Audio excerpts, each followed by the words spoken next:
Hey, wake up! You always fall asleep during lessons. You must have been playing video games last night, haven't you? Oh, I live in Monaco and I'm always annoyed by bright night signs. So every night I cannot sleep.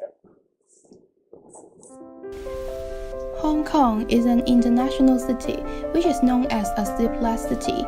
The whole city is still shining even at midnight. There are colorful and sparkling banner signs on the streets, and also the artificial outdoor lightings on high-rising buildings alongside Victoria Harbour. All of them are the signature icons of Hong Kong. You may appreciate the beauty of Hong Kong night view. At the same time, have you ever discovered the invisibility of stars in the night sky? Actually, we can hardly see the stars because of the serious light pollution in Hong Kong. What is light pollution?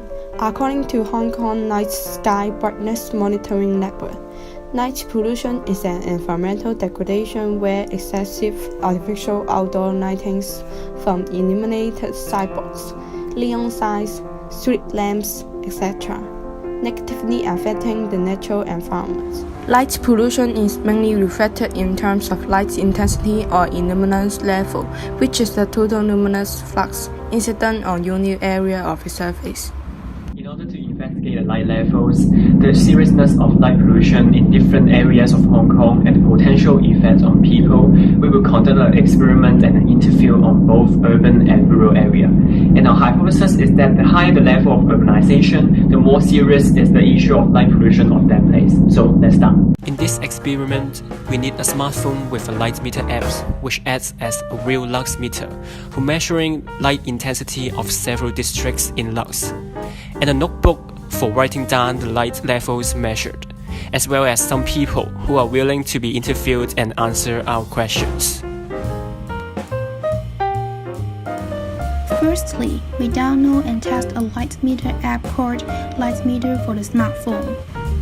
Secondly, we choose Tsim Sha Tsui, Mong Kok, which are urban areas, Ma On Shan, and Sai Kung, which are rural areas, as the locations where we measure the light intensity for the experiment.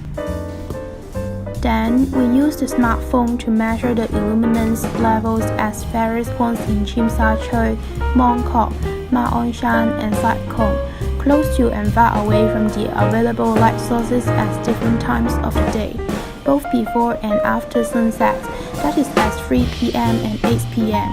We then record the levels measured on the notebook and calculate an average light levels of various points in these locations for data analysis.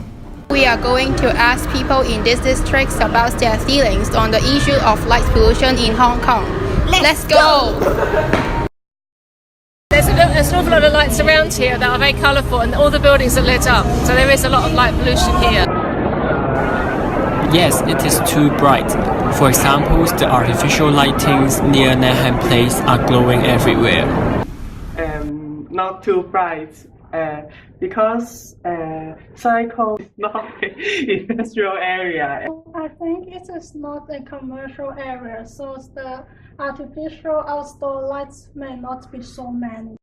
I think so, yeah. From where we've come from, yes, very serious. There is a lot of sparkling lighting signs for showing Hong Kong's international city image. These lightings result in serious light pollution. Yes, residents who live near the banner signs are affected. Even at night, the whole flat is still brightened up. They cannot sleep well and do not have enough resting time, and it is hard for them to concentrate on working and studying. Yes, it will quite affect people if they are under strong light persistently, affects their sleeping qualities. Urban.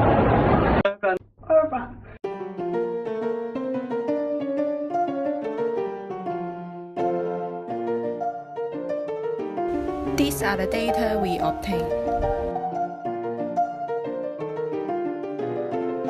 After obtaining the data, we take average illuminance level of 3 points in each district.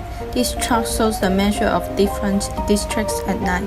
Tsim Sha Tsui 4,734.33 lux, Mongkok 1,062.33 lux, Ma On Shan 19.67 lux, and Sai Kung 2 lux. Tsim Sha Tsui get the highest lux among all. This chart shows different illuminance level between urban and rural area. Tsim Sha Tsui and Mongkok in urban, whereas Ma On Shan and Sai Kung in rural. We detect the districts in urban got an average of 2,898 lux, and those in rural as 11 lux only. This proves that the illuminance level of urban area is much higher than that of rural area. With the recommended illuminance level at night at 3 to 16 lux, the level measured in urban area is 305 times higher than the recommended, which is serious. The illuminance level of one of the points in Tsim Sha Tsui at night is even similar to that in daytime, which is 30,032 lux.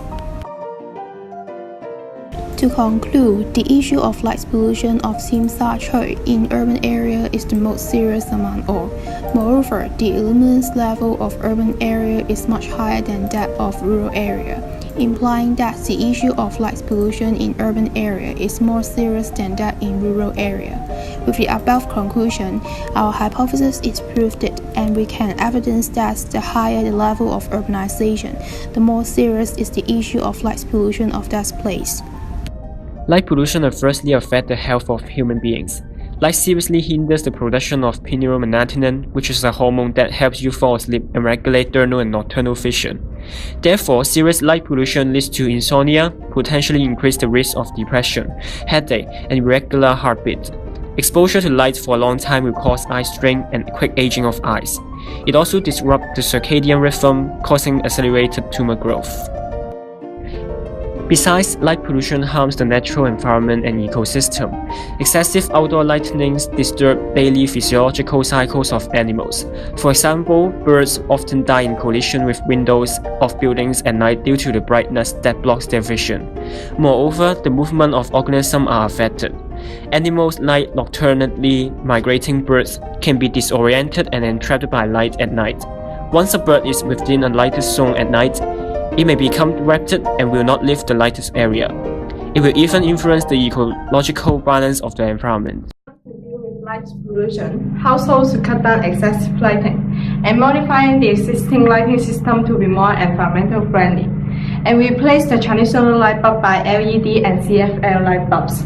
Moreover, office, shops, and malls should comply with the chapter of external lighting, turning off the decoration or lighting that will harm the environment. In addition, the government should set up laws in order to limit the artificial outdoor lightnings, like the advertisement sign used by firms, and reduce the number of street lamps. So let's dim the lights!